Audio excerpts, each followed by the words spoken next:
మహాపరిశుద్ధుడా, ప్రేమించిన తండ్రి, మహోన్నతమైన నీ నామాన్ని బట్టి వందనాలు తండ్రి. ఇంతవరకు నీ కృపలో మమ్మల్ని జ్ఞాపం చేస్తున్నందుకు వందనాలు. సమస్త విషయాల్లో నీ సన్నిధి సహాయం మాకు అందించండి. కృపలో మమ్మల్ని జ్ఞాపం చేసుకోమని నా ముందు మాట్లాడిన నీ దాసుని కూడా మీరు బలపరచండి. ఇంకా నీ యొక్క పరిచర్యలో వాడుకోండి. నీ పక్షాన్ని నిలబడి నీ మాటలు అందిస్తుండగా నాతో మందరితో కూడా మీరు మాట్లాడమని నీ ఆత్మ సహాయంతో నైనా నీ మాటలు అందించుటకు కృప చూపించమని యేసుక్రీస్తు వారి పేట ప్రార్థన చేస్తున్నాం తండ్రి. ఆమేన్. ప్రభునందు ప్రియమైన వాళ్ళారా, ఇప్పటి వరకు కూడా ఎన్నో శ్రేష్టమైన సంగతులు విన్నాం. విశ్వాస విషయంలో కానీ దేవుని విషయంలో కానీ మనము రాజీ పడే ప్రసక్తి ఎట్టి పరిస్థితుల్లో మన జీవితంలో ఉండకూడదు. యేసుక్రీస్తు వారు బోధిస్తున్నప్పుడు కొంతమంది అక్కడ శాస్త్రులు పరిచర్లు వచ్చి అంటారు, బోధకుడా నువ్వు మొహమాటం లేనివాడివే కనబడుతున్నావు అంటే. యేసుక్రీస్తు వారు ఎక్కడైనా బోధ చేసినప్పుడు కానీ మొహమాట పడ్డాడండి? ఎక్కడ మొహమాట పడలేదు. ఆయన జీవితంలో ఎక్కడ కూడా రాజీ కనపడదు. శాస్త్రుల్లో కానీ పరిచర్లతో కానీ ధర్మశాస్త్రోపదేశులతో కానీ ఆఖరికి రాజులతో కూడా ఆయన రాజీ పడలేదు. ఎవరికి కూడా భయపడలేదు. దేవునిలో బ్రతికే ప్రతి ఒక్కళ్ళు కూడా ప్రియమైన వాళ్ళరా, నిజంగా యథార్థంగా బ్రతికే వాళ్ళు రాజీ పడరు. యాకోబు గారు ఒక మంచి మాట మాట్లాడతారండి, చాలా బాగుంటుంది, నాకు నచ్చుతుందండి, చాలా బాగుంటుంది. 2వ అధ్యాయం మొదటి రోజున ఒక మంచి మాట మాట్లాడతారు చూడండి. ఈ సందర్భంగా సోదరులు చెప్తుంటే నాకు జ్ఞాపకం వచ్చింది. యాకోబు రాసిన పత్రిక 2వ అధ్యాయం మొదటి వచనం. నా సహోదరులారా, యాకోబు గారు ఎంత బాగా సంబోధిస్తున్నాడండి. సంఘస్థులందరిని ఎలా సంబోధిస్తున్నాడు? నా సహోదరులారా అన్నాడు. మహిమా స్వరూపియగు మన ప్రభువగు యేసుక్రీస్తుని గూర్చిన విశ్వాస విషయంలో. ఎవరి విషయంలోనండి? మన ప్రభువగు మహిమా స్వరూపియగు మన ప్రభువగు యేసుక్రీస్తు వారి విషయంలో, విశ్వాస విషయంలో పక్షపాతము. మీ బైబిల్ అంటే అది వాడుక బైబిల్ అండి. అక్కడ ఏమని రాయబడి ఉందంటే మొహమాటం లేనివారు అయి ఉండాలి. అంటే మొహమాటానికి మరొక పర్యాయ పదాలలో పక్షపాతం అని కూడా ఉంది. పక్షపాతం అంటే సమానంగా ఉండాలి. ఇంకా ఎటువంటి వాళ్ళు ఇది నా వాళ్ళు అని చూడకూడదు. అంటే మొహమాటం లేనివారై ఉండాలి. ఓకేనండి. విశ్వాస విషయంలో మీరు ఎలా ఉండాలి? మొహమాటం గలవారై ఉండాలా? వాళ్ళు ఏమనుకుంటారు, ఈయన ఏమనుకుంటారు అని కాదు, అక్కడ ఆయన ఏమనుకుంటాడో అన్నట్టుగా ఉండాలి మన జీవితాలు. కాబట్టి ప్రియమైన వాళ్ళారా, మనము విశ్వాస విషయంలో, భక్తి విషయంలో, ముఖ్యంగా నీ యొక్క రక్షణ జీవితం విషయంలో ఏం కలిగి ఉండకూడదు? మొహమాటం కలిగి ఉండకూడదు. మిగిలిన విషయాల్లో నువ్వు మొహమాట పడినా పర్లేదు, కానీ దేవుడి విషయంలో మాత్రం మొహమాట పడకూడదు. ఆ విషయాన్ని గమనించాలి. కాబట్టి ప్రియమైన వాళ్ళారా, మొన్నటి వరకు కూడా మనము ఒక విషయంలో అందరం కూడా భయపడ్డాం. ఇంట్లోంచి అస్సలు కూడా మనం బయటకు రాలేదు. ఏ విషయం అది? తుఫాన్. ఆ తుఫాన్ పేరేటండి? మిచ్చంగా. ఇదేదో చైనా తుఫాన్ లాగా ఉంది. చైనా పేరులాగా ఉంది కదండి. రకరకాల పేర్లు. ఇదివరకు తుత్లీ తుఫాన్ అని, ఉదుద్ తుఫాన్ అని, ఎన్నో తుఫాన్లు వచ్చినాయి. ఇదివరకు ఉదుద్ తుఫాన్ వచ్చినప్పుడు మీకు తుఫాను గురించి నేను ఒక మెసేజ్ చెప్పాను.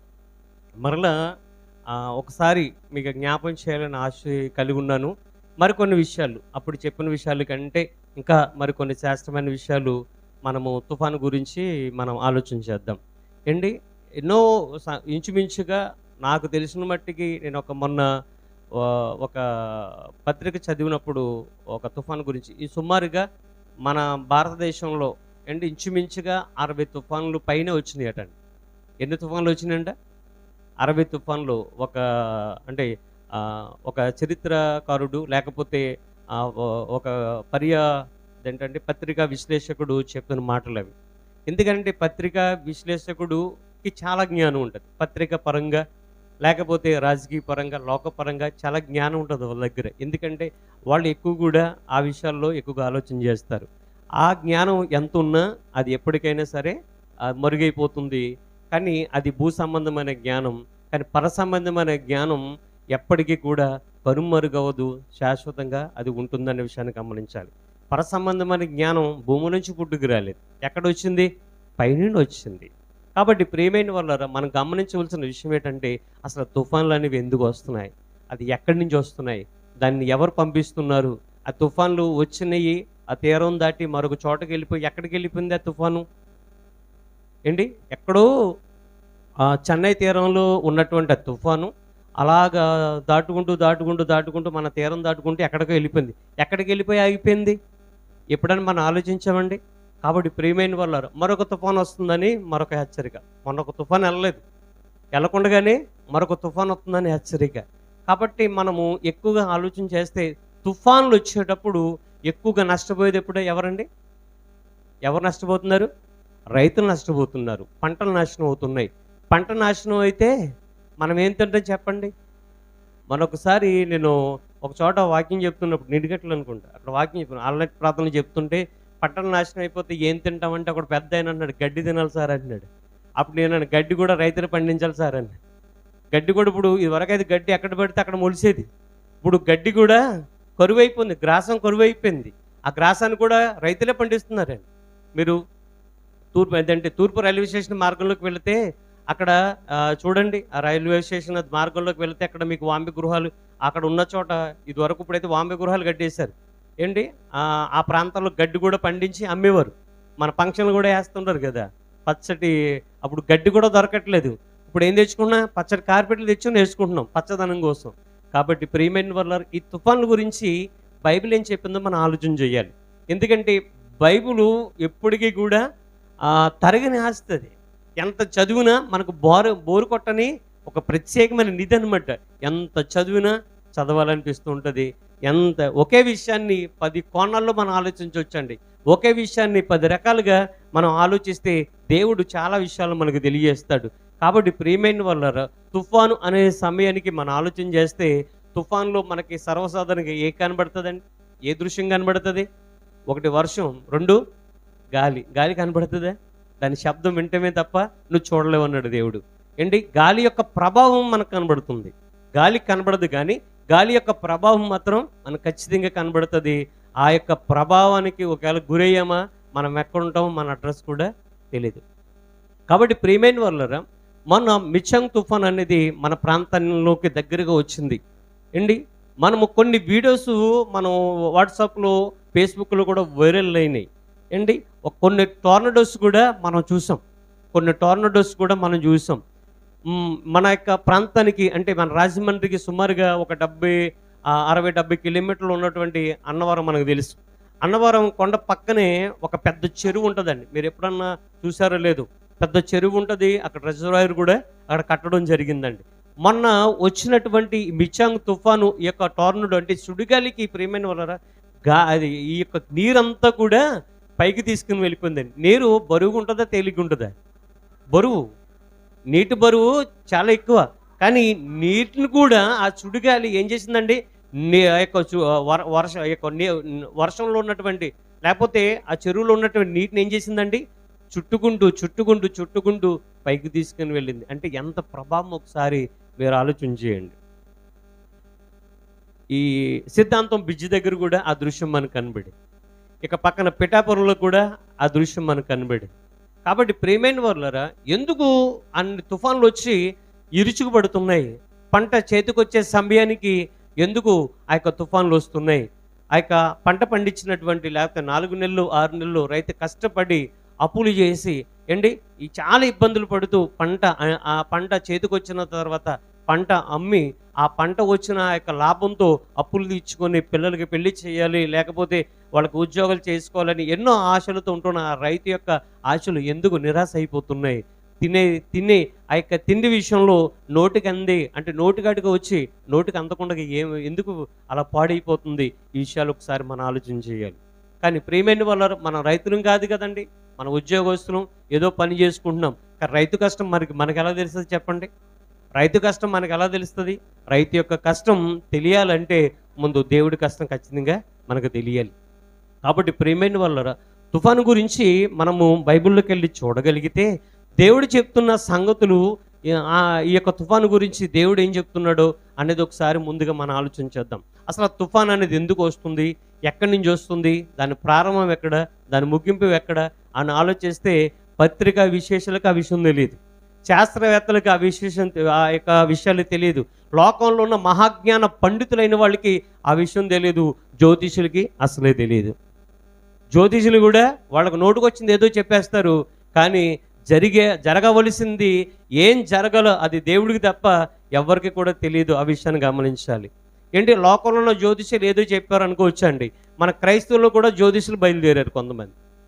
మన క్రైస్తవులు దేవుని యొక్క సేవకులు, పాస్టర్గా పిలబడుతున్నవారు, దైవ శాఖలుగా పిలబడుతున్నారు, వీళ్ళు కూడా జ్యోతిషం చెప్పేస్తున్నారు. బైబిల్ ఏం చెప్తుంది తెలుసండి? రేపేం సంభవిస్తుందో నీకు తెలీదు అనేసి బైబిల్ చెప్పింది. రేపేదో సంభవిస్తుంది, లేకపోతే రేపు ఇది జరుగుతుంది అని వీళ్ళు కూడా చెప్పడం మొదలుపెట్టారు. ఎవరో నేను చెప్పట్లేదు, కానీ మీరు సోషల్ మీడియాలో చూస్తారు.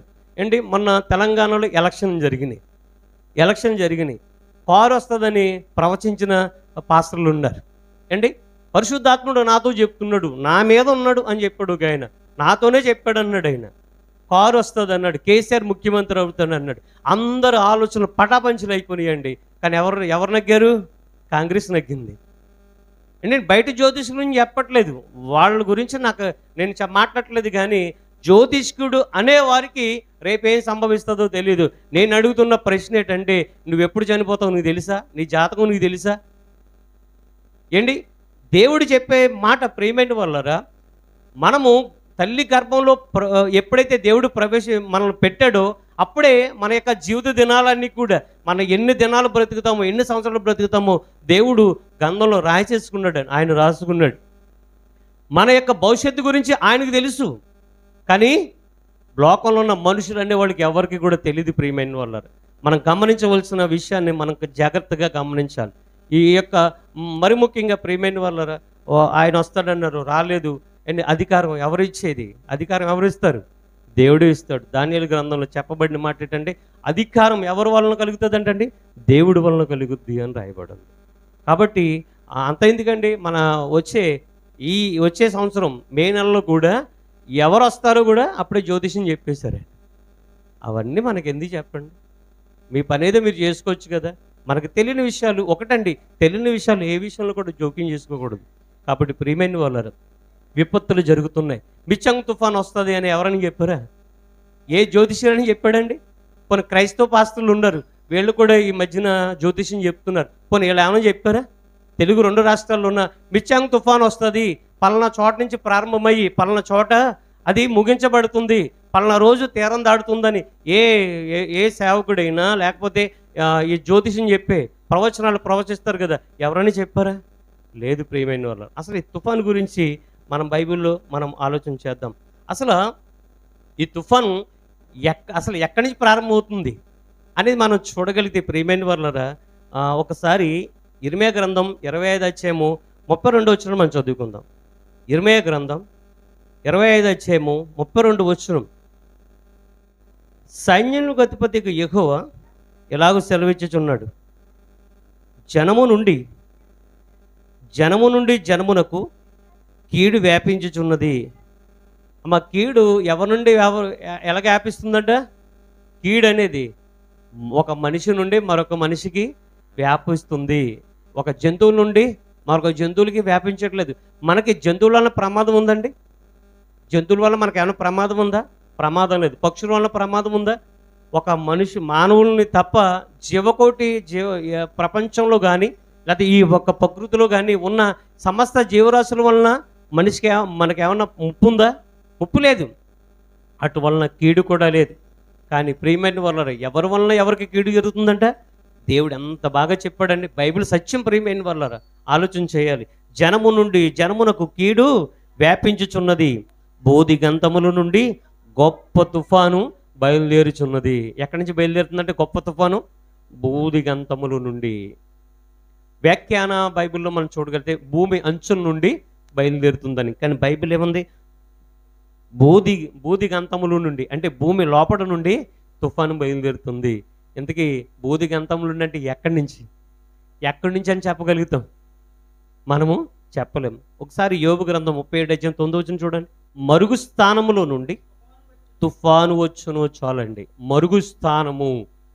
కొంతమంది అంటే మరుగు స్థానం అంటే ఆ సముద్రము వేడెక్కుతుంది కదా, నీళ్లు వేడెక్కుతాయి కదా, అందులోంచి వస్తుందేమని కొంతమంది చెప్పారు. అది తప్పండి.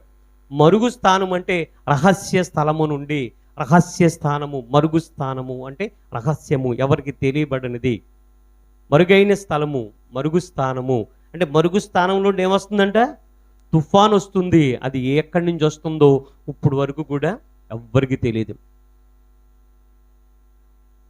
వాతావరణ శాఖ మనకు తెలియజేసేది ఏంటంటే, లేకపోతే చెన్నైకి 420 కిలోమీటర్లు అంటాడు, లేకపోతే కాకినాడకి 300 కిలోమీటర్లు అంటాడు. సుమారుగా చెప్తున్నాడు ఎంతైనా.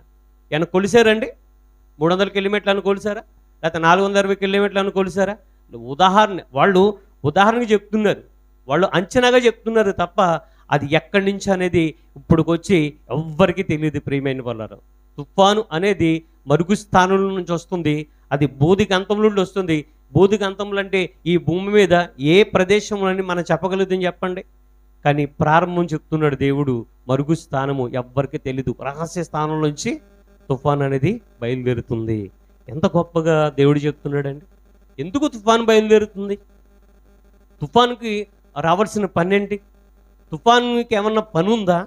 లేకపోతే అది ఒకసారి మనం అప్పుడప్పుడు చూడండి, సరదాగా టూర్ వేసుకుంటూ ఉంటాం ఏంటి. ఎక్కడికి వేసుకుంటాం? పిల్లల్ని వేసుకొని సరదాగా టూర్ వెళ్తుంటాం. అలాగే ఉన్న ఒకసారి మనల్ని కూడా చూడడానికి ఏమన్నా అది టూర్ వేసుకుందంటారా? దానికి కూడా పని మీద వస్తుందండి. అది పని లేక కాదు, పని మీద వస్తుంది. ఆ పని ఎవరు చెప్పారు ఒకసారి మనం ఆలోచన చేద్దాం. 148 అధ్యాయం 8వ వచనం, కీర్తన గ్రంథం 148 అధ్యాయము 8వ వచనం. తుఫాను ఏ పని లేకుండా రాదు, అది ఒక పని మీద వస్తుంది ఏంటి. ఆ పని ఎవరు అప్పగించారో మనం ఒకసారి చూడగలిగితే, ఇమమా ఆవిరి, ఆయన ఆజ్ఞను నెరవేర్చు తుఫాను అంటున్నాడు. తుఫాను ఎవరి ఆజ్ఞ నెరవేరుస్తుందండి? దేవుని ఆజ్ఞను. అంటే ఆజ్ఞలు అనేవి మనుషులుగానా దేవుడిచ్చాడు? ప్రకృతి కూడా ఆజ్ఞలు ఇచ్చాడు. ఆజ్ఞలు వేరు, మనకిచ్చే ఆజ్ఞలు వేరు. ఆకాశం ఆలకించు, భూమి చెవి యొక్కండి ప్రభువా, చిత్తం ప్రభువా చెప్పు అంటున్నాయండి అవి. ఏంటి ప్రభువా? చెప్పు నాయన, చిత్తం నాయన చెప్పు. నీ మాట వినడానికి మేము సిద్ధంగా ఉన్నాం, నీ మాట నెరవేర్చడానికి మేము సిద్ధంగా ఉన్నాం. నువ్వు చెప్పడం ఆలస్యం ప్రభువా, ఆ మాటను తక్షణమే నెరవేరుస్తామంటున్నారు. కానీ మనిషికి వేల సంవత్సరాల నుండి, వందల సంవత్సరాల నుండి దేవుని మాటల చెవుని పెడుతున్నా, ఎంతోమంది ద్వారా దేవుని యొక్క మాటలు చెబుతున్నా వినని వాడై, రాతి గుండె వాడై, దేవుని యొక్క మాటను ప్రక్కన పెట్టి, పెడచెవును పెట్టి, లక్ష్యం లేనివాడుగా ఈరోజు మానవుడు ఒక్కడే కనబడుతున్నాడు. ప్రియమైన వాళ్ళారా, కానీ ప్రకృతి సమస్తం కూడా చిత్తం నా ఏలినవాడా నువ్వు సెలవి నేను నెరవేరుస్తానంటున్నాయండి. ఒకసారి మనం ఆలోచించండి, ప్రకృతి ఎంత ఆయన మాట వింటుంది. మొత్తం ఒక మానవుడు తప్ప మిగిలిన అన్ని కూడా సమస్త జీవరాశులు కూడా ఆయన మాటలు వింటున్నాయి. ప్రియమైన వాళ్ళారా, గతంలో మీకు ఒక దేవుని యొక్క మాటలు తెలియజేస్తూ దోమల గురించి కూడా మీకు ఒక సందర్భంలో జ్ఞాపం చేశాను. దోమలు కూడా ఆయన ఆజ్ఞ నెరవేర్చేయటండి. ఈగలు ఆయన యొక్క ఆజ్ఞ నెరవేర్చాయి. అలాగే పేనులు కూడా ఆయన యొక్క ఆజ్ఞ నెరవేర్చాయి. ఎక్కడ నెరవేర్చాయి? ఎప్పుడు నెరవేర్చాయి? ఎక్కడ? ఐగుప్తులో. ఎస్, ఐగుప్తు దేశంలో దేవుడు అద్భుత కార్యాలు, ఆశ్చర్యమైన క్రియలు చేస్తున్నప్పుడు ప్రియమైన వాళ్ళ దేవుని మాట వినని ఐగుప్తుల మీదకి, ఆ యొక్క ఫరో మీదకి ఏంటి దేవుడు ఆ అద్భుతాలు పంపించినప్పుడు, ఆ ఆశ్చర్యమైన క్రియలు జరిగిస్తున్నప్పుడు వాళ్ళు బాధించడానికి పేలు వెళ్ళాయి. చెప్పాడు అనమాట, వెళ్ళండి వాటిని బాధించండి అన్నాడు. అవి నెరవేరుస్తున్నాయి కదండి. చేతుల్లో నలిగిపోయి చేతులు అతి చిన్న ప్రాణులు అవి మన చేతులు నలిగిపోతే చచ్చిపోతాయండి. చీమలు మన చేతులు నలిగి చనిపోతాయి. ప్రియమైన కాళ్ళ కింద నలిపెత్తాం. చీమలు ఎలాగ వెళుతుంటే కాళ్ళతో ఏం చేస్తాం? నలిపెత్తాం. ఏ అధికారం ఉంది నువ్వు చంపడానికి? చీమలు చంపే హక్కు నీకెవరిచ్చారు?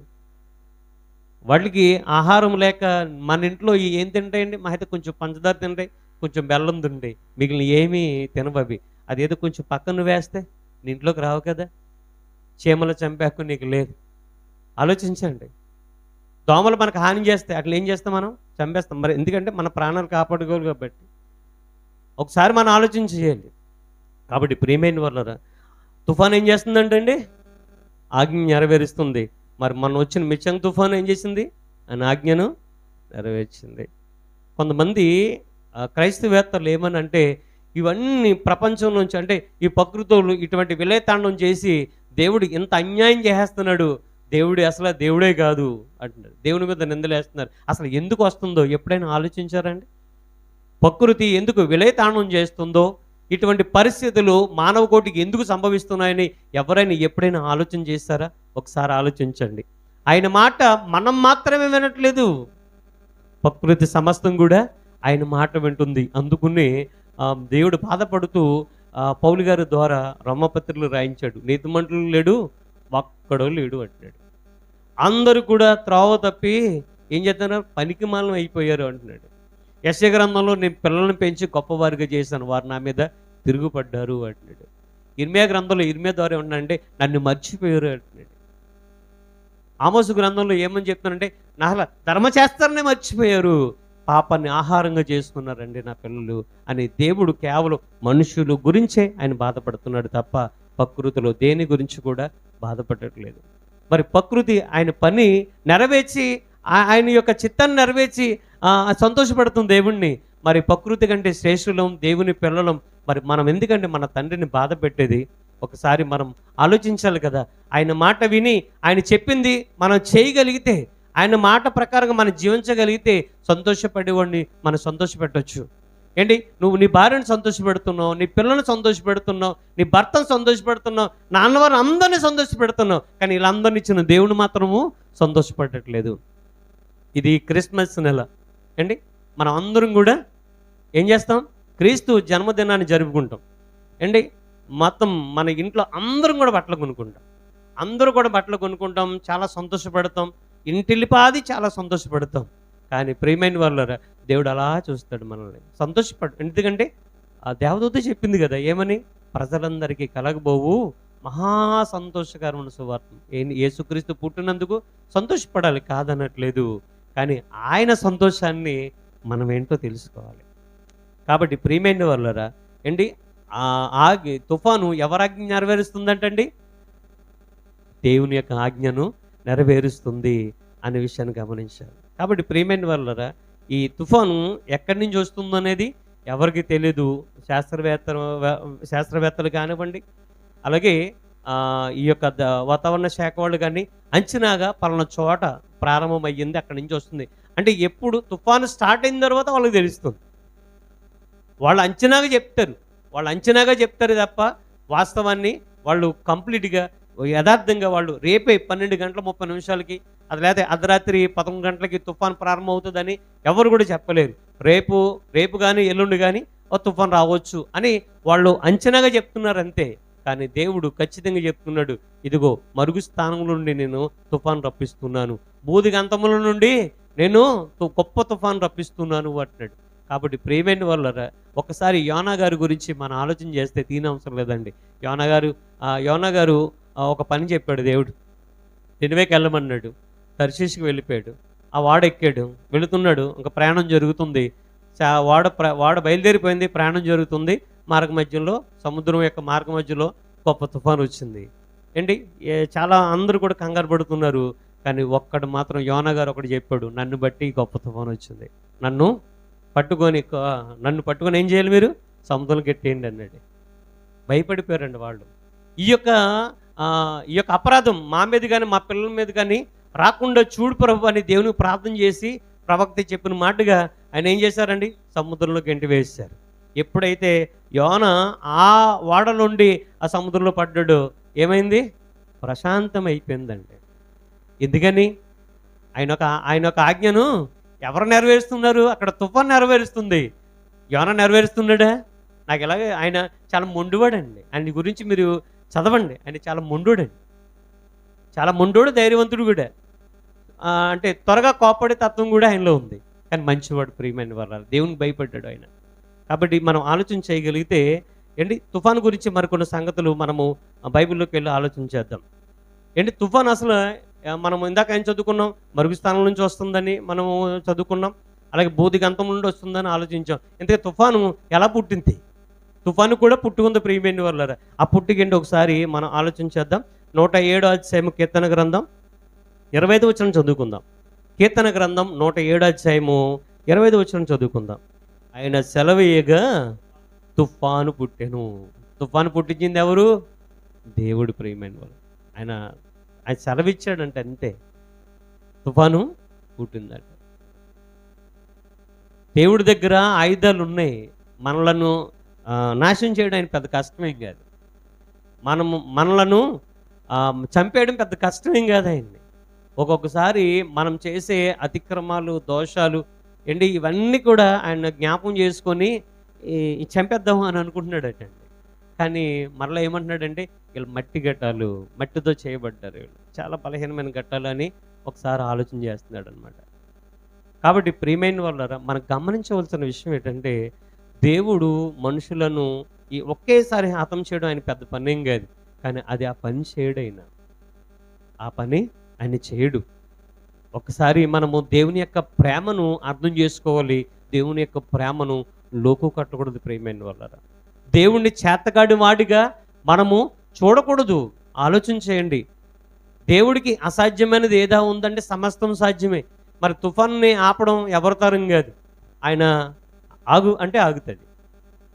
ప్రత్యక్షంగా మన మత్తయి, మార్కు, లూకా, యోహాను సువార్తల్లో మనం చదవగలిగితే యేసుక్రీస్తు వారు శిష్యులు ఆయన సముద్రం మీద ప్రయాణం చేస్తున్నప్పుడు గొప్ప తుఫాను వచ్చి ఆ యొక్క అలలు ఒత్తిడి ఎక్కువైపోయి ఆ నావ మీద కొడుతున్నప్పుడు శిష్యులు ఏమన్నారు? ప్రభువా మేము నశించిపోతున్నాం, నీకు చింత లేదా అన్నాడు. పాపం అప్పుడే అదేంటి పడవ అక్కడ పడుకున్నాడట ఆయన. జస్ట్ అలా తలవాల్చాడు అనమాట. ఇంతలో తుఫాను వచ్చింది. ప్రభు ఆయన నిజంగా యేసుక్రీస్తు వారు మన యొక్క జీవితంలో ఉంటే అంతకంటే గొప్ప బాధాకరమైన సంగతులు, బాధలు జరిగినా మనం ధైర్యంగా ఉండాలి. ఎందుకో తెలుసండి, మనకు నిరీక్షణ ఆయనే. ఎందుకంటే ఇక్కడ మనం పోగొట్టుకున్నా రేపు దానికి ప్రతిఫలంగా రెట్టింపుగా ఇచ్చేది ఆయనే. ఆ యొక్క నిరీక్షణ ఎప్పుడు కూడా మనం పోగొట్టుకోకూడదు ప్రియమైన వాళ్ళారా. మనం గమనించవలసిన విషయం ఏంటంటే ప్రభువుని ఎమ్మంటే లెగ్గొట్టెడుతున్నాడు. ప్రభువా ఇంతలాగా ఉప్పును వచ్చేస్తుంది, తుఫాను చెలరేగిపోతుంది ఏంటి, ఈ యొక్క మన పడవని అలలు కొట్టేస్తున్నాయి, మనం మునిగిపోయేలా ఉన్నాం, నీకు చింత లేదా? ఆయనకి ఎందుకు ఉంటుంది చింత? శిష్యులకి ఉంది చింత. నీకు చింత లేదా అంటే అప్పుడు వెంటనే ఏం చేశాడు? వెంటనే తుఫాను గద్దించాడు, ఆగిపోయింది, మిక్కిలి నెమ్మలు అయిపోయిందని. కాబట్టి ప్రియమైన వాళ్ళారా ఆలోచించేయండి. యేసుక్రీస్తు వారు ఆగు, ఊరుకో, నెమ్మలించి అన్నాడు, అంతే, ఆగిపోయిందండి. అదే మాట మనం ఒకసారి లేఖనాల్లోకి వెళ్ళి చూడగలిగితే ప్రియమైన వాళ్ళారా, ఒక్కసారి లేఖనాల్లోకి వెళ్ళి చూడగలిగితే కీర్తన గ్రంథం 107 అధ్యాయం 29 వచ్చిన చూడండి. అదే 107 అధ్యాయం 29 వచ్చిన, ఆయనను తుఫానును ఆపివేయగా,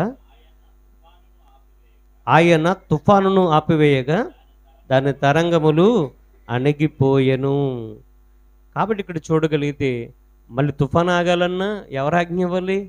ఆయన పుట్టించిన ఆయన ఆజ్ఞ ఇవ్వాలి. ఆయన ఎవరి మాట వింటుందని అంటే దేవుడి మాట తప్ప ఎవరి మాట వినదండి. కాబట్టి ప్రియమైన వాళ్ళారా, తుఫానులు ఎన్నో, వేసవకాలం వస్తే విపరీతమైన ఎండలు, శీతాకాలం వస్తే విపరీతమైన మంచు ఏంటి, ఈ యొక్క మధ్యకాలంలో ఏంటి చలి జ్వరాలు అధికమైపోయినాయండి. చలి జ్వరాలు అధికమైపోయినాయి ఏంటి, చలి జ్వరాలు వచ్చిన వాళ్ళు, అనారోగ్యానికి గురైన వాళ్ళు, వీళ్ళందరూ కూడా ప్రియమైన వాళ్ళారా అందరూ కూడా హాస్పిటల్ పరిగెత్తాం తప్ప ఎవరైనా మోకరించి ప్రార్థన చేసిన సందర్భాలు ఉన్నాయి. ప్రభువా ఒకవేళ నేను నీ ఎడల ఏదన్నా అతిక్రమం చేస్తాను, నన్ను మన్నించండి, నన్ను క్షమించండి, నా పాపాలు మన్నించండి అని ప్రార్థన చేసిన సందర్భాలు ఎక్కడైనా మనకు కనబడుతున్న ఒకసారి ఆలోచన చేయండి. కాబట్టి మనము మన యొక్క జీవితంలో ఒకవేళ బాధలు ఎన్ని కలిగినా ఒక్కసారి ఆయన పాద సన్నిధికి వచ్చి ఆయనతో మాట్లాడే అవకాశం కానీ ఆయనతో మాట్లాడే పరిస్థితులు మనం ఖచ్చితంగా కల్పించుకోవాలండి. ఆయనతో మాట్లాడుతున్న సందర్భాలు ఎక్కడున్నా చెప్పండి. మన జీవితంలో ఏదన్నా జరిగితే దానిని ఎవరైతే తగ్గిస్తారో లేకపోతే ఎవరైతే దాని ప్రముఖులు ఉన్నారో వాళ్ళ దగ్గర పరిగెడుతున్నాం, వాళ్ళు ఏం చేస్తున్నారు? చేతులు ఎత్తిన సందర్భాలు కూడా ఉన్నాయి. కానీ ప్రియమైన వాళ్ళరా మనం ఎవరి దగ్గరికి వెళ్ళాలి? లోకంలో ఉన్న వాళ్ళందరికంటే ముందు నువ్వు దేవుని పాదాలు పెట్టుకొని బతిమాలుకోవాలి ఆయన్ని. మనం ఆలోచించి చేయాలి ప్రతి విషయాన్ని కూడా. బైబిల్ గ్రంథంలో రాయించినటువంటి ప్రతి సందర్భం కూడా కారణం ఉంటుంది దాని వెనకాల. దేవుడు ఏ కారణం చేత లేకుండా దాన్ని రాయించలేదు. ఆ విషయాన్ని మనం ఖచ్చితంగా గమనించాలి. కాబట్టి ప్రియమైన వారులారా, మనం చూడగలిగితే చూడండి 83 అధ్యాయం 15 వచనం చూడండి, కీర్తన గ్రంథం 83 అధ్యాయము. అసలు ఈ తుఫాను ఎవరిదని మనం చూడగలిగితే 83 అధ్యాయం 15 వచనం, కీర్తన గ్రంథం 83 అధ్యాయం 15 వచనం. నీ తుఫాను చేత వారిని తరుముము, నీ చుడిగాలి చేత వారికి నీ చుడిగాలి చేత వారికి భీతి పుట్టించుము అంటున్నాడు. తుఫాను ఎవరిదటండి? ఆయనది. మరి ఆయన తుఫాను ఆయన చెప్పినట్టుగానే ఉంటుంది. మరి మీరెవరండి? తుఫానే అయింది అయినప్పుడు మరి మీరెవరు? మనమెవరు? మనము ఎవరికి సంబంధించిన వాళ్ళం? దేవునికి సంబంధించిన వాళ్ళమా? లోకానికి సంబంధించిన వాళ్ళమా? దేవునికి సంబంధించిన వాళ్ళం. దేవుని పిల్లలం మనం అని చెప్పుకుంటే సరిపోద్దండి? అందుకు తగ్గట్టుగా మన జీవితాలు ఉండాలి కదా. మనం దేవుని పిల్లలమని, లేకపోతే వీళ్ళు ఎంతో ప్రార్థన పరులండి, లేకపోతే వీళ్ళు ఎంతో దేవుని కోసం ఎంతో ప్రయాసపడుతున్నారని మనం మనుషుల్లో మెప్పు సంపాదించుకోవడం కాదు, లేకపోతే మనుషుల దృష్టికి ఆకర్షితులు అవ్వడం కాదు. ఎవరి దృష్టిలో పడాలి? మనం ఖచ్చితంగా దేవుని దృష్టిలో పడాలి. నువ్వు ప్రార్థనా పరుడువైనా, వాక్యాన్ని బాగా ధ్యానించినా, లేకపోతే వాక్యాన్ని బాగా చదవగలిగినా, లేకపోతే విశ్వాస జీవితంలో ముందుకు కొనసాగుతున్నా మనుషుల యొక్క దృష్టిలో పడడానికి వీలు లేదు. దేవుని యొక్క దృష్టిలోనే మనం పడాలి. ఆ విషయాన్ని గమనించాలి. దేవుడు గుర్తించాలి మనలను. మనము ఇది చాలా మంచివాళ్ళండి అంటారు. లోకంలో నీ గుర్తింపు ఉన్నా లేకపోయినా ప్రియమైన వాళ్ళరా, దేవునిలో గుర్తింపు చాలా అవసరం అండి. లోకంలో ఉన్న గుర్తింపు లోకంతోనే గతించిపోద్ది. అది దేవునిలో ఒక గుర్తింపు లోకం గతించినా పరలోకంలో ఉంటుంది. ప్రియమైన వాళ్ళ పరదేశంలో నీతిమంతులు ఇప్పుడు వాళ్ళు విశ్రాంతిలో ఉన్నారు. వాళ్ళు పరలోకానికి వెళ్ళడానికి సిద్ధంగా ఉన్నారు. వాళ్ళు భూమి మీద చేసినటువంటి నీతి క్రియలు పరదేశికి వెళ్ళడానికి దారి చూపాయి. అక్కడ నుండి పరమునకు వెళ్ళడానికి కూడా మార్గం చూపుతాయి. ఆ విషయాన్ని మనం గమనించాలి. మనము పరలోకానికి వెళ్ళాలి అని అంటే ఇక్కడ దేవుడు చెప్పిన నీతి క్రియలు ఖచ్చితంగా మనం చేయాలి. ప్రతి దానికి భయపడుతూ మనం దేవునికి భయపడకపోవడం అనేది ఆశ్చర్యకరమైన విషయం. ఆ విషయాన్ని గమనించాలి. దేవునికి మనం భయపడట్లేదు, ప్రతి దానికి మనం భయపడుతున్నాం. మన జీవితంలో జరిగే ప్రతి చిన్న అలజడికి కూడా మనం భయపడుతున్నాం, ప్రతి చిన్న దానికి కూడా భయపడుతున్నాం. కానీ ఆ యొక్క అంధకారమయమైన మన జీవితాల్లో దేవుడు వెలుగు నింపి మనకు ధైర్యాన్ని ఇస్తాడు అనేసి మనం ఎప్పుడు దేవుని మీద నిరీక్షణ కలిగి ఉంటే ఒకసారి ఆలోచించండి. అందుకనే ఆయన మాట్లాడుతున్నాడు. ప్రియమైన వాళ్ళారా, ఏమని మాట్లాడుతున్నాడు అని అంటే, ఒకసారి ఇర్మియా గ్రంథంలోకి వెళ్ళి మనం ఆలోచన చేయగలిగితే మనందరికీ తెలిసిన సందర్భం అయినప్పటికీ కూడా మరొకసారి ఆలోచన చేద్దాం. 5వ అధ్యాయము 22వ వచనాన్ని మనం చదువుకుందాం. 5వ అధ్యాయము ఇర్మియా గ్రంథం 22వ వచనాన్ని మనం చదువుకుందాం. సముద్రము దాటలేకుండానట్లును దాని తరంగము ఎంత పొర్లినను అవి ప్రబల లేకయు, ఎంత ఘోషించినను దాన్ని దాటలేకయు ఉండునట్లును నిత్య నిర్ణయము చేత దానికి ఇసుకను సరిహద్దుగా నియమించిన నాకు మీరు భయపడరా అంటున్నాడు ఆయన. ఇప్పుడు సముద్రంలో ఎంత నీరు ఉంటుంది చెప్పండి? ఈ భూమి మీద ఏంటి నీరు ఎక్కువ ఉందా? భూమి ఉన్న శాతం ఎక్కువ ఉందా? నీరు ఎక్కువ ఉంది. నీరే 3 అంతలు ఉంది. ప్రియమైన వాళ్ళారా, 3 అంతల నీరు ఒకసారి భూమి మీదకి వచ్చింది అనుకోండి, మనం ఏమైపోతాం చెప్పండి? మన యొక్క మనుగడ ఏముండదు. నోవాహు జలప్రలయంలాగా ఉంటుంది. నోవాహు జలప్రలయంలో భూమి అంతా కూడా ఏముంది? నీరే కనబడుతుంది. ఎక్కడ కూడా నేల రవంతి కూడా కనపడలేదండి. ప్రచండమైన వర్షాన్ని ఆ దినాన్ని కురిపించాడు దేవుడు. ఆకాశ తుమ్ములను విప్పాడు దేవుడు. భూమి కింద ఉన్న నీరు కూడా పైకి రావడం జరిగిందండి. కాబట్టి భూమి అంతా కూడా ఏమని నింపబడింది? అప్పుడు నోవాహు జలప్రలయంలో నీళ్ళ చేత నింపబడింది. ఒకవేళ దేవుడు కానీ ఇసుక చేత సముద్రానికి అడ్డుకట్ట వేయకపోతే, ఒక నిర్ణయం సముద్రంతో చేసాడు నిర్ణయం, ఇదిగో ఈ ఇసుక దాటి నువ్వు రాకూడదు, ఈ యొక్క సరిహద్దు దాటి నువ్వు రాకూడదు అని సముద్రం ఆజ్ఞాపించాడు దేవుడు. ఈ మాట లోకంలో చాలామందికి హేళనగా కనబడవచ్చు.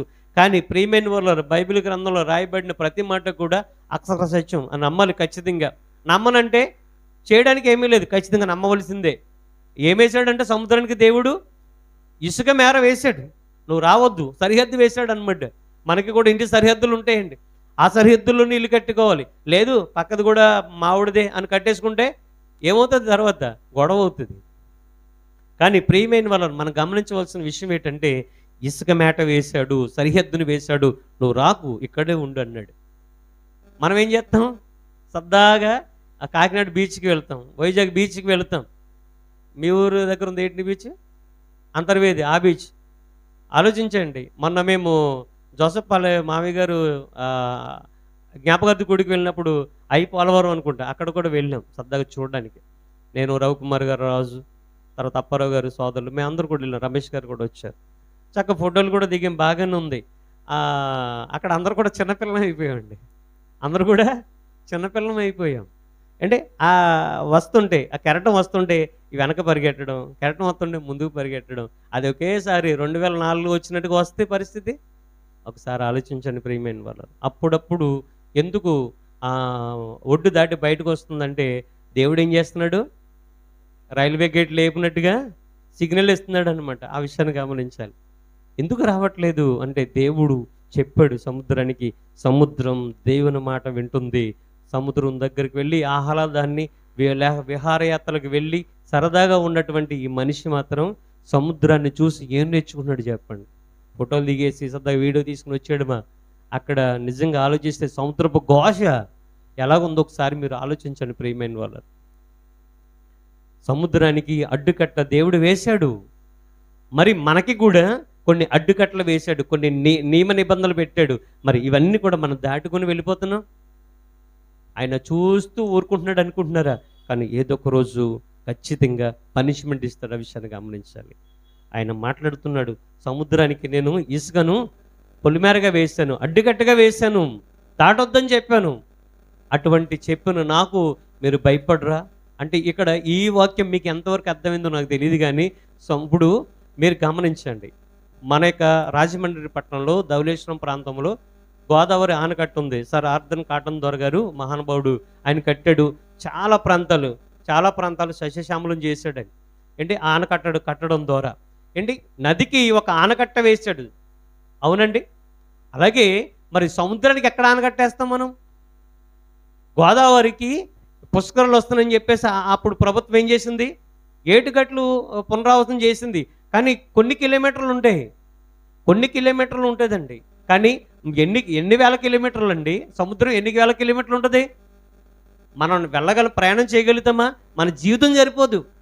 అది ఒక సముద్రమా? ఈ చిన్న సముద్రాలు ఇవి. బంగాళాఖాతం అనేది చిన్న సముద్రం మనకు ఉండేది.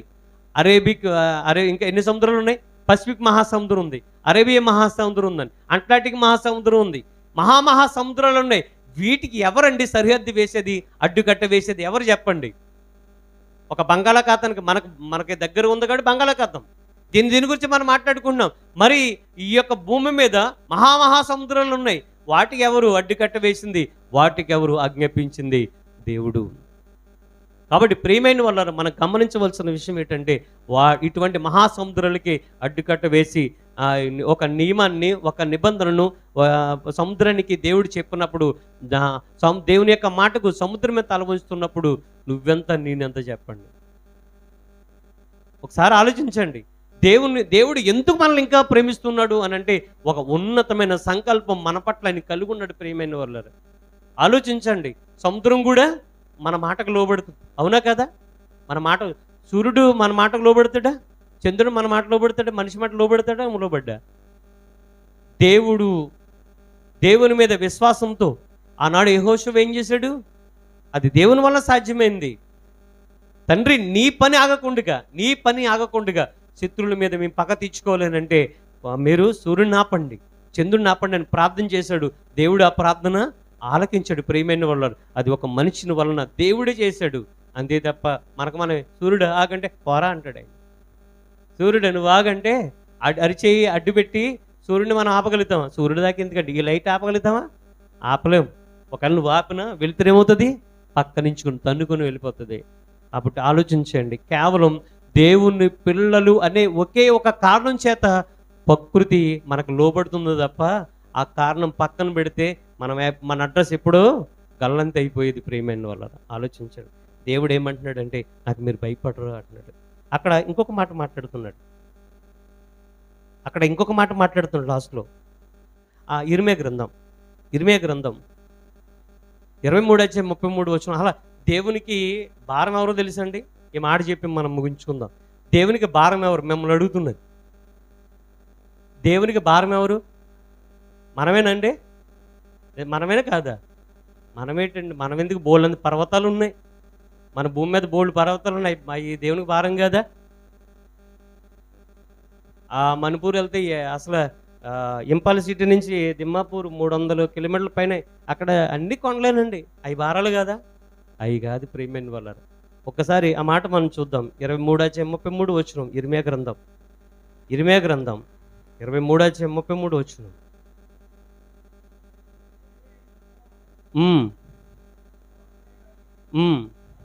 యాజకుడే గాని యెహోవా భారమేమని నిన్ను అడిగినప్పుడు నీవు వారు తిట్లనుము, మీరే ఆయనకు భారము, మిమ్మును ఎత్తి పారవెత్తును, ఇదే యెహోవాకు. దేవుడు ఏం చెప్తున్నాడటండి? మనమే ఆయన భారం అట. దేవుడు యొక్క భారం మనమే. మరి ఆ భారం మనం దించిన వాళ్ళమైతే ఎంత బాగుండో చెప్పండి. మనమే ఆయన భారం అటండి. దేవుడు బాధపడుతున్నాడు ఇర్మియా గారి ద్వారా. ఎందుకనంటే ఇశ్రాయేలు యొక్క ప్రజలు అండి ఎన్నిసార్లు ఆయన బాధించారో, ఎన్నిసార్లు ఆయన బాధ పెట్టారు. ఎక్కడ చూసినా ఆయన బాధ పెట్టిన వాళ్ళే కనబడతారు, ఆయన సంతోష పెట్టిన వాళ్ళు ఎక్కడో కొద్దిమంది మాత్రమే కనబడతారు. కాబట్టి ప్రియమైన వాళ్ళారా, ఆలోచించేయండి. అందుకునే ఒక మాట మనం చదివి మనం ముగించుకుందాం. ఇర్మియా గ్రంథం 3:25 చూడండి. 3:25 ఆఖరి వచనం. ఇర్మియా గ్రంథం 3:25 సిగ్గునందున వారై సాగిలి పడదము రండి, మనము కనబడకుండుగా అవమానం మనలను మరుగు చేనుగాక. మన దేవుడైన యెహోవా మాట వినక మనమును మన పితరులను మన బాల్యము నుండి నేటి వరకు మన దేవుడైన యెహోవాకు విరోధంగా పాపము చేసిన వారము. ఇర్మియా గారి ద్వారా దేవుడు ఆనాడు ఇశ్రాయేలు ప్రజలతో మాట్లాడుతున్నాడు, ఈనాడు మనతో కూడా మాట్లాడుతున్నాడు. సిగ్గునందున వారమే, సిగ్గు విడిచిపెడదాం దేవుడి దగ్గర. రాజీ అవసరం లేదండి. దేవుడి దగ్గరికి వచ్చి, నీ తండ్రి దగ్గరికి వచ్చి ఆయన పాద సన్నిధి పట్టుకొని, తండ్రి నేను నీకు విరోధంగా, పరలోకానికి విరోధంగా పాపం చేస్తాను, నన్ను క్షమించు అంటే ఆయన క్షమించడే చెప్పండి? ఖచ్చితంగా క్షమిస్తాడు ప్రియమైన వాళ్ళ. ఈరోజు మన పాపాలు, మన దోషాలు, మన అతిక్రమాలు ఇవన్నీ కూడా ఒక అడ్డిగోడగా మన తండ్రికి మనకి ఉండిపోయి ప్రియమైన వాళ్ళారు. కాబట్టి మనం పాపం చేయడం ద్వారా మన అతిక్రమాలను మన అతిక్రమాలన్నీ కూడా ఆయనకి విరోధంగా కనబడుతున్నాయి. వాటిని అన్ని కూడా విడిచిపెట్టి ఆయన యొక్క మాటలను మన చెవును పెట్టి మన జీవితాల్లో ఆచరిస్తే మనము మన జీవితంలో ధన్యకరమైన జీవితాలుగా మన యొక్క జీవితాలు ఉంటాయి. యేసుక్రీస్తు ప్రభుల వారితో మన ఒక మాట ఆయన జ్ఞాపం చేస్తున్నాడు. ప్రభువా ప్రభు అని మనము పిలిస్తే అలా పిలిచిన వాళ్ళు ఎవరు కూడా ఆయన యొక్క రాజ్యానికి పోరట. మరి ప్రభువా ప్రభు అని పిలిచిన వాళ్ళు ఎవరు? క్రైస్తవులే కదా, క్రైస్తవులే. ప్రభువా ప్రభువా ప్రభువా అని పిలిచిన వాళ్ళందరూ కూడా క్రైస్తవులే. మరి క్రైస్తవులైన వాళ్ళు పరలోకానికి ఎందుకు వెళ్ళరు అని అంటే ప్రభు చెప్తున్నాడు, పరలోకమందున నా తండ్రి చిత్త ప్రకారం ఎవరైతే చేస్తారో వాళ్ళు పరలోకానికి వస్తారు అంటే. కాబట్టి ప్రియమైన వాళ్ళారా, ఈరోజు ఈ యొక్క తుఫాన్లు కానివ్వండి, లేకపోతే భయంకరమైన వడగాళ్ళు కానివ్వండి, సుడిగాళ్ళు కానివ్వండి, మహోగ్రతమైన పెనుగాళ్ళు కానివ్వండి, ఇవన్నీ కూడా టోర్నడోస్ ఇవన్నీ కూడా ఎందుకు విడిచిపడుతున్నాయంటే ఆయన మాట వినకపోవడం వలనే. ఇర్మియా గ్రంథం 5:25 మనం చూడితే మీ దోషాలే ప్రకృతి యొక్క క్రమాలు తప్పించేసినాయి అంటున్నాడు. వర్షాకాలంలో వర్షం పడట్లేదు, తుఫాన్లు వస్తున్నాయి. శీతాకాలంలో మంచు పడట్లేదు, ఏమవుతున్నాయి? వర్షాలు పడుతున్నాయి. కాలాలు కన్ఫ్యూజ్ అయిపోయిందండి ప్రకృతి అంతా కూడా. కారణం మనం చేసిన అతిక్రమాలే, మనం వదిలే పొల్యూషన్ వల్లనే. కాబట్టి ఒకసారి మనం ఆలోచించండి. ఇప్పటికైనా మించిపోయింది ఏమీ లేదు. ఆయన పాద సన్నిధికి వచ్చి ఆయన పాదాలు పట్టుకొని బ్రతిమలాడుకొని క్షమించమని వేడుకొని పాపాన్ని విడిచిపెట్టి పరిశుద్ధంగా, పవిత్రంగా, యథార్థంగా మనము అనాదికాల సంకల్పంలో తండ్రి చిత్తాన్ని నెరవేర్చిన వారమైతే ఖచ్చితంగా దేవుడు మన యందు కనికరపడతాడేమో ఒక్కసారి మనం ఆలోచించండి ప్రియమైన వాళ్ళారా.